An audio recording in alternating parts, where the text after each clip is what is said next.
I'm going to be talking about, firstly, what is multiple sclerosis, because I want to give you an idea of where I'm coming from. So what is multiple sclerosis? Well, MS is an autoimmune condition. So the immune system becomes faulty and it starts to attack healthy tissue. In the case of MS, it attacks healthy tissue in your brain and your spinal cord. The protective covering of the nerves become eroded and the nerve itself becomes exposed and damaged.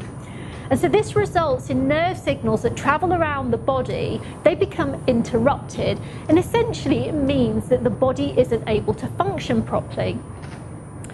There are around 2.3 million people globally who have multiple sclerosis and about 100,000 people in the UK. Typically, people are diagnosed in their 20s and 30s. Now, this is a time when you're really starting to make your way in the world. It's a time when you're cementing your future when it comes to things like family, relationships, your career, getting on the property ladder.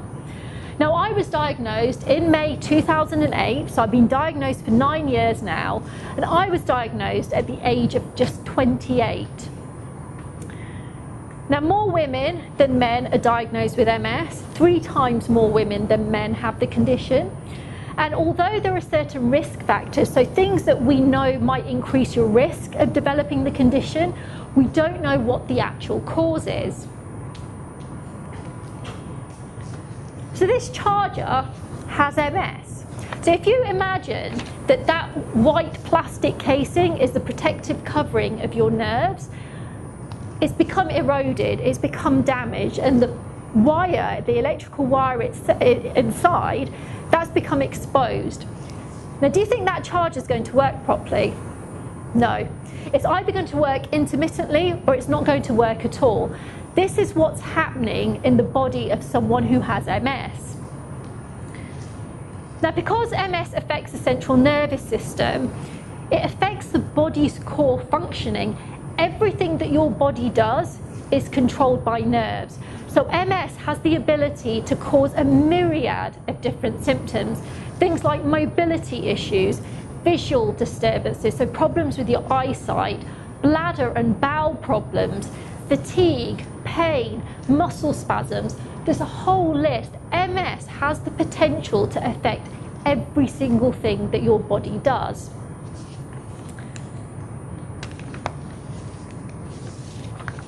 MS is the most widespread disabling neurological condition of young adults around the world, and currently, and this is really important to remember, there is no cure.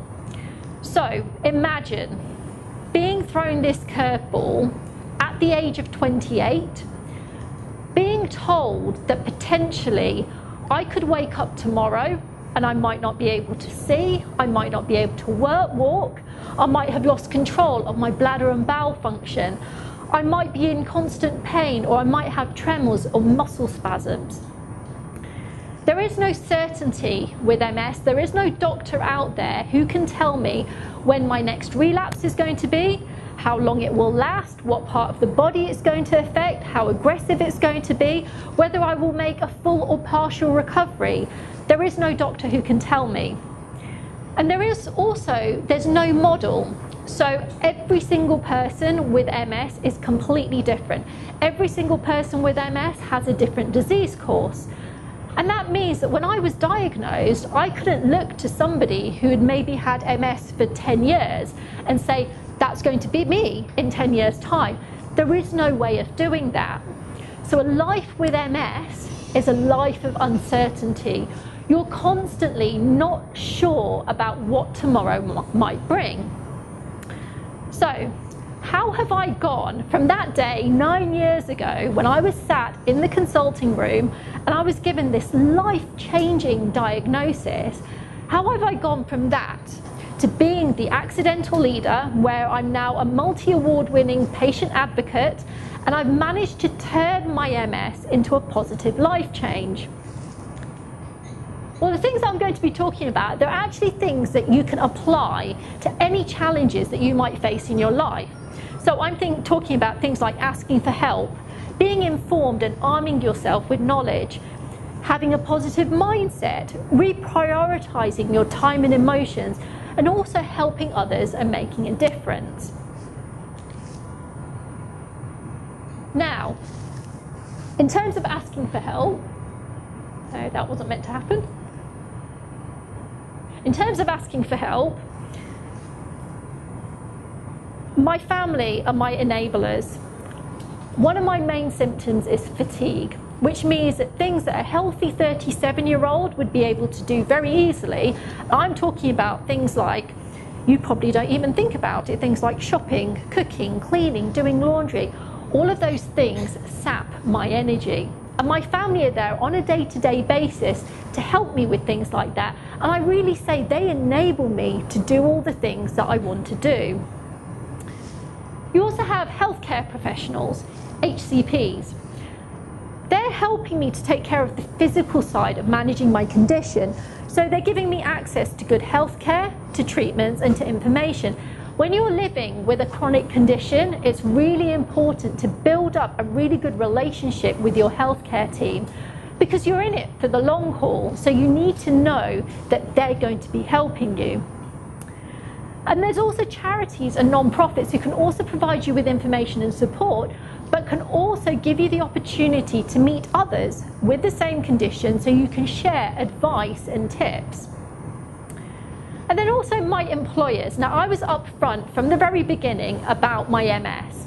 I work full-time. I'm a translator, Spanish to English translator for a business information company.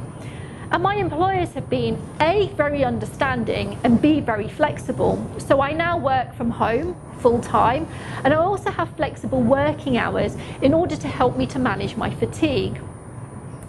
Now, Helen Keller, who many of you might know, she was blind, mute, and also deaf. She once said, "Alone, we can do so little. Together, we can do so much." Now, there is something to be said for being independent and going out there and doing things on your own. However, there is also a time when it's also good to ask for help. So, next time you face a challenge in your life, I would urge you to identify whether you might need support and where you might need support, and then find out, discover where you can get the right support, and then you know what? Don't be afraid to ask for it. It can actually be quite liberating to ask for and receive support, because it can facilitate you on your onwards journey. Now, knowledge is power. I'm an informed patient, and being informed has allowed me to take back control of what is a very unpredictable disease. I'm able to make informed decisions. Now, information can come from many sources, but it's important, particularly when it comes to healthcare, that it's reliable, it's factual and non-biased, because we all know what happens when you put something about your health into Dr. Google, don't we? It's also really important to share information. Now, being informed has enabled me to become a co-decision maker in all the decisions that are being made about my healthcare. And my healthcare team are confident that I'm fully aware of the implications that are being made about my healthcare. So they're happy to share that responsibility. And that sharing can work in the same way with people who you might be leading or managing in your professional life. If you help them to develop the knowledge to assume ownership of their decisions and their work, you'll be able to share the responsibility, which will obviously it'll be great for you, but also for them, because they will know that they trust you. Apparently my hair's covering the microphone.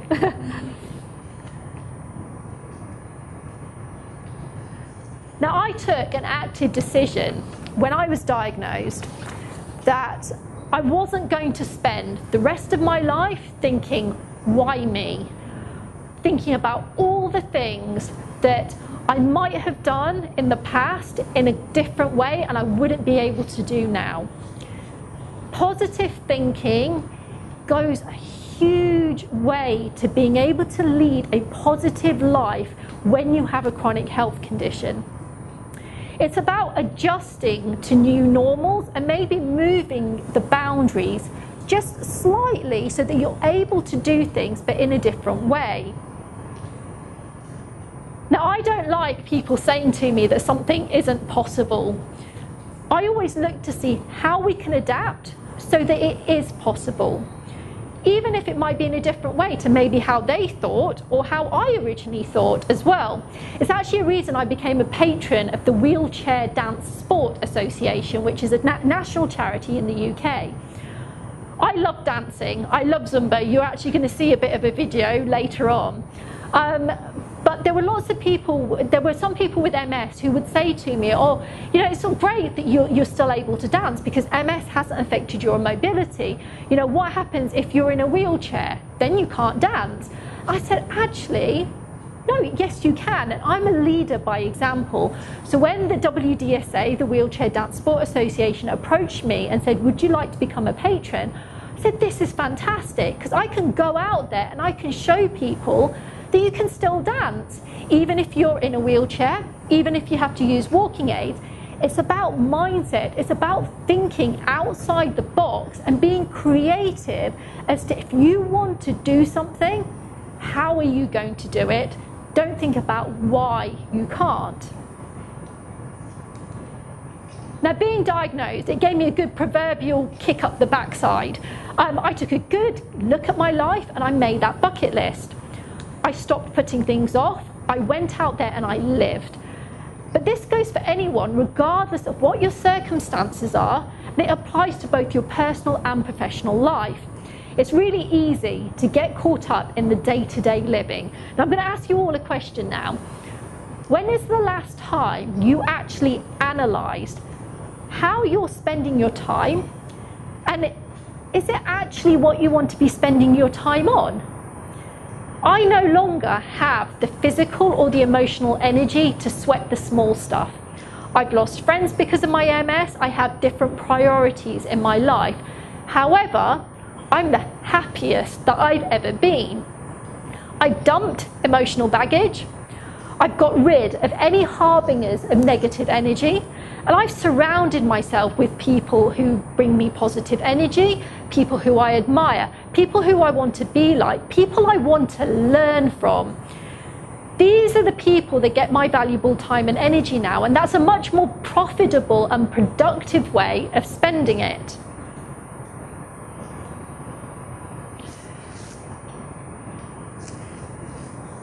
Now, I said I was going to talk a little bit about helping others and making a difference. When I was diagnosed, I got involved in a lot of advocacy and awareness raising, and it's probably the biggest influence that has led me to be becoming that accidental leader.